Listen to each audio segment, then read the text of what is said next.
الحمد للہ وکفا والصلاة والسلام علی من لا نبی بعد اما بعد فاعوذ باللہ من الشیطان الرجیم بسم اللہ الرحمن الرحیم۔ آج ہم پڑھیں گے حدیث نمبر 7 جو ہے دین خیر خواہی کا نام ہے۔ آئیے حدیث پڑھتے ہیں اور جانتے ہیں دین کس کی خیر خواہی کرنے کا ہمیں حکم دیتا ہے۔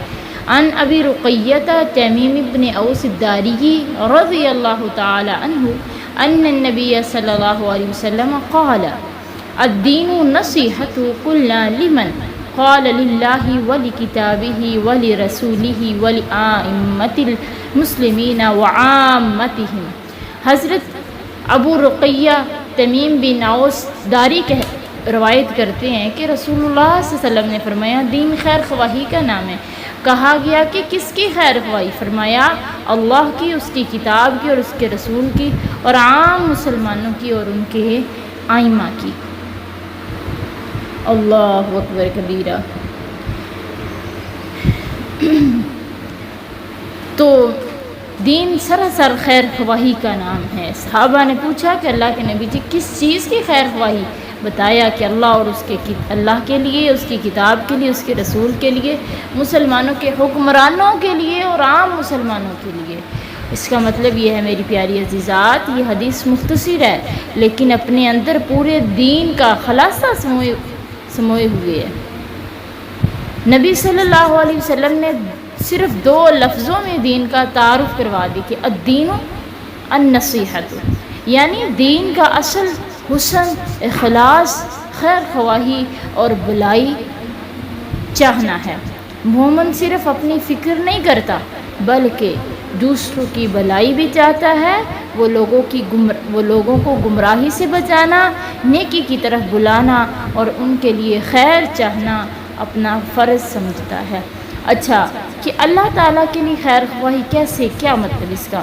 مطلب یہ کہ اللہ تعالیٰ کی خیر خواہی کا مطلب یہ ہے کہ صرف اسی کی عبادت کی جائے، اس کے ساتھ کسی کو شریک نہ ٹھہرایا جائے، اس کے احکام کو دل سے قبول کیا جائے، اس سے محبت کی جائے۔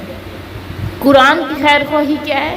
کہ قرآن کے لیے وقت نکالا جائے، اسے پڑھا جائے، اسے سمجھا جائے، اس پر عمل کیا جائے اور دوسروں تک پہنچایا جائے۔ صرف قرآن کریم کو گھر میں رکھ دینا کافی نہیں ہے بلکہ اسے زندگی کا رہنما بنانا ضروری ہے۔ اور نبی صلی اللہ علیہ وسلم کی خیر خواہی کیا ہے؟ کہ نبی صلی اللہ علیہ وسلم سے محبت کی جائے، آپ کی سنت پر عمل کیا جائے، آپ کی تعلیمات کو پھیلایا جائے، آپ کے لائے ہوئے دین جو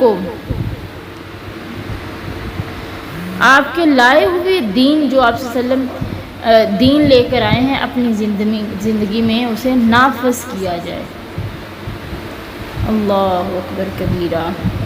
مسلمانوں کے لیے خیر خواہی کا مطلب یہ ہے کہ ایک مسلمان دوسرے کے لیے وہی پسند کرے جو اپنے لیے پسند کرتا ہے۔ مسلمان پہ جو 6 حقوق ہیں ان کو ادا کیا جائے، حسد نہ کیا جائے، دھوکہ نہ دیا جائے، جھوٹ نہ بولا جائے، دوسروں کی کامیابی پر خوش ہونا چاہیے، مصیبت میں ان کا ساتھ دینا، یہ مسلمانوں کی خیر خواہی ہے۔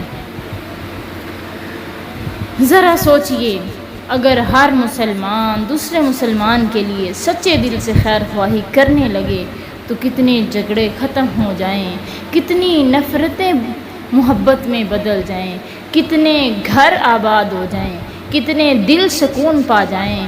دنیا میں بہت سے لوگ ہماری غلطیاں ڈھونڈتے ہیں لیکن مومن وہ ہے جو ہماری اصلاح چاہتا ہے۔